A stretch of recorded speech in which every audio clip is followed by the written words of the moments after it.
ки дуртар аз маркази маъмурии ноҳияи шаҳри Туз дар деҳаи Саёд ёдгории қадимаи машҳуре боқӣ мондааст, ки марбут ба замонҳои қадим мебошад.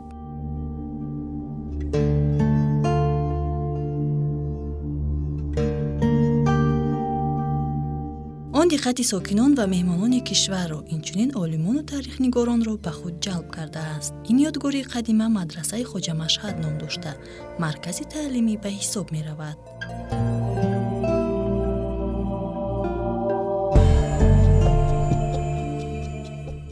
ёдгории мадрасаи Хоҷа Машҳад яке аз ёдгориҳои нодири на танҳо ҷумҳурии Тоҷикистон, балки метавон гуфт ки Осиёи марказӣ ба ҳисоб меравад, чунки аз ҷиҳати сабки меъморӣ, аз ҷиҳати санъати яъне ки сохта шудани ҳамин иншоот ва аз ҷиҳати он маводе ки дар он истифода шудааст, дар ҳақиқатан он хеле арзиши баланди фарҳангӣ ва таърихиро дорост ва замони сохта шудани он. ин одам исломшунос, меъмор, муҳандис, яъне як донишманди замони худ будааст. Вай тавонист ки мардумро барои сохтмони чунин бино даъват кунад ва ин биноро аз худ барои мо ёдгор гузорад. бино ҳамчун намунаи ёдгории таърихӣ ва санъати меъмории асрҳои нӯҳ бадаи халқи тоҷик буда, аз ҳунари волои иморатсозии гузаштагони мо дарак медиҳад. як гурӯҳи бостоншиносони рус барои шиносоӣ бо таърихи халқи тоҷик амал карданд, монанди Немцова, Беленская ва Сергей Хмельницкий. онҳо бо таърихи халқи тоҷик шинос шуда аз бозёфтҳои ин мадраса бархурдор шуданд ва ба ин фикр омаданд ки ин ёдгорӣ дар асри нӯ сохта шудааст дар замони салтанати давлатдории Сомониён.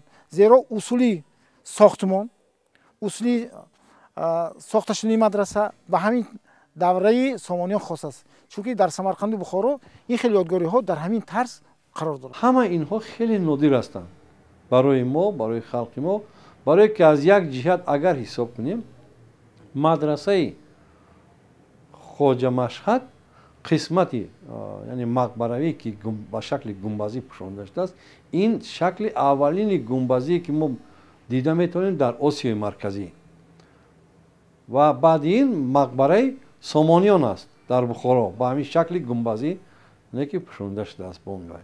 ва албатта аз ин ҷиҳат ҳам дар мо ин хеле як гӯем ки аҳамияти бузурги таърихӣ доранд, ҳамчун як ёдгории нодир ба ҳисоб мераванд.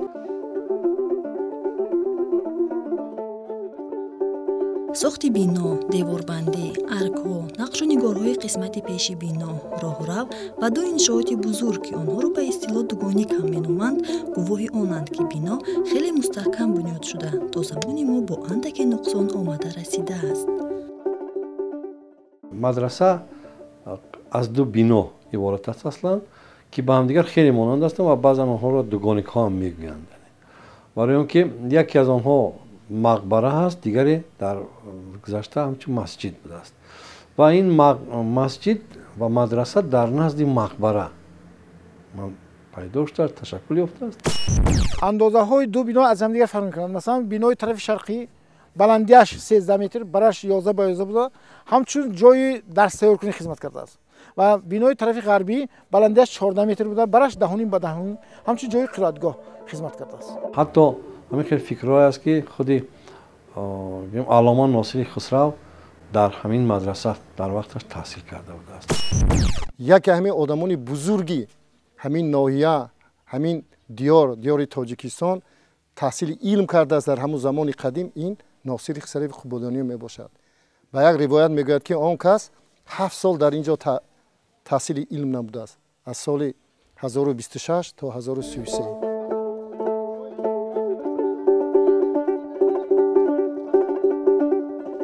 аз рӯи маълумотҳо бино пурра аз он хиштҳое омода шудааст ки дар худи ҳамин макон пухта шудаанд.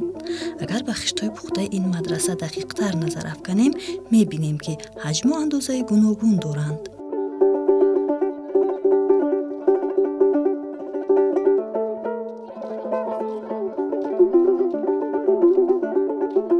غشت‌ها در هر نقش‌ها در هر اندازه قرار دارند.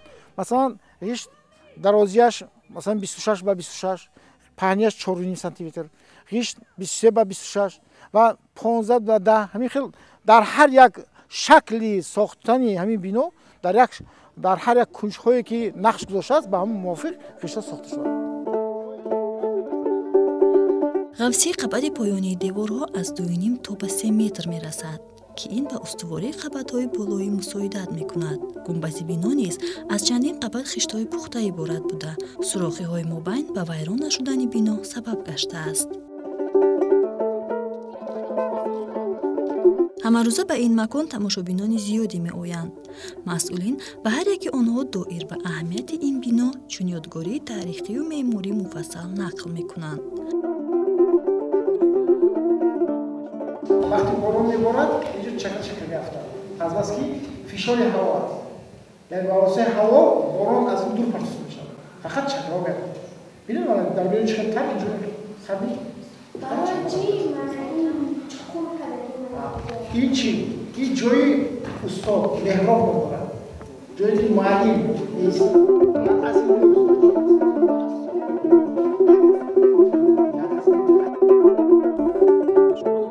هر یک گوشه و کنار این بنا تماشابینان را به وجد می آورد.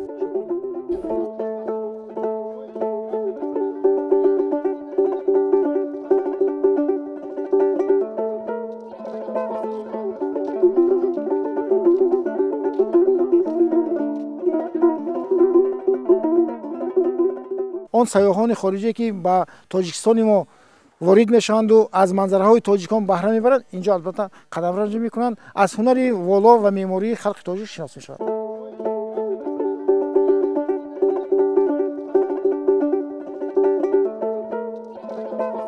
امروز با نظرداشت ارزش فرهنگی بیانگر صنعت بزرگ معماری نیوگان بودن مدرسه خواجه مشهد آن را به فهرست میراث تاریخی یونسکو پیشنهاد کردند.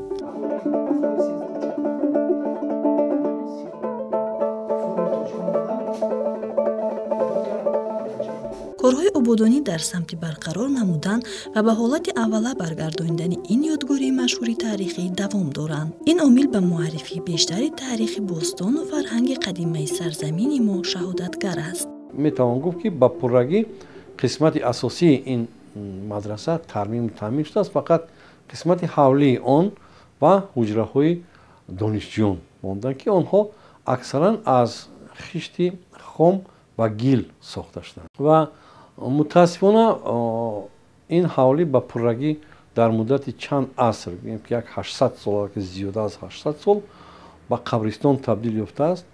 برای همین در آینده موقع نقشه‌ای که الحال تهیه شده است، برنامه دولتی دایر به حفظ میراث تاریخی و فرهنگی برای سالهای 2012-2020 ما تصمیم گرفتیم که دوره به دوره این با پررگی یعنی که آزاد کرده شد این حوالی حجره ها تا اینکه ما یک قسم حجره ها را به معرض تماشابینان گذاریم و اون سیاحانی که به اینجا با دیدن این یادگاری بسیار نادر خلق ما می‌آیند و باید که با پررگی یک معلومات مفصل داریم با اون پیدا نمایم. البته همه این یادگاری ها از نوع احیا شدن با کوشش و غیرت حکومت جمهوری تاجیکستان، مخصوصا پرزیدنت محترم امامی رحمان در انکشاف بنا، در ساختن بنا حصه‌گذاری کردند و ما امینیم که باز این گونه یادگاری‌های تاریخی از نو احیا میشوند و منظوری خارجیان گردانده میشود. آنها از صنعت بلند خلق تاجیک بهره میبرند و با تماشای آن البته حصه‌گذاری میکنند. این بود یک سیاحت کوتاه ما در یادگاری قدیمی مدرسه خواجه مشهد. باعث قید است که اسرار این میراث گذشتگان زیاد است و با پیدا شدن صفحه‌های نو وابسته به این مکان ما باز به اینجا برمیگردیم.